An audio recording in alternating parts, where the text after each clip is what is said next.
একটা গাছে দেখেন কত মরিচ ধরতে পারে। এই গাছটা মরিচের এত পরিমাণে মরিচ ধরেছে যে মরিচের ভারে গাছটা নুয়ে গিয়েছিল। পরবর্তীতে আমি আবার গাছটাতে লাঠি দিয়ে গাছটাকে সোজা করেছি।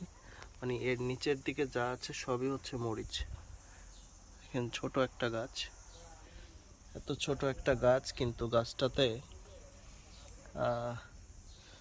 প্রচুর মরিচ ধরেছে। দেখেন গাছটার সাইজ কত। আর এবার দেখেন মরিচের আরেকটা প্রজাতি, যেটা হচ্ছে ক্যাপসিকাম। এই যে ক্যাপসিকাম, ছোট ছোট ক্যাপসিকাম হয়েছে এবং এটা খুব শীঘ্রই বড় হয়ে যাবে, তখনই ছিঁড়ে ফেলবো। এই দেখেন ওই পাশে আরেকটা ধরেছে। ছোট একটা গাছ, কত ছোট একটা গাছ, কিন্তু অলরেডি দুইটা ক্যাপসিকাম ধরে ফেলেছে। আর এখানে আছে লাল শাক।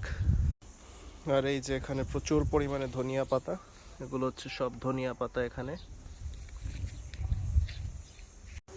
আর এটা হচ্ছে একটা বেগুন গাছ। তো ওই সময় চেক করার সময় দেখছিলাম যে বেগুন গাছে ছোট ছোট দুটো বেগুন হয়েছে, এগুলো আস্তে আস্তে বড় হবে।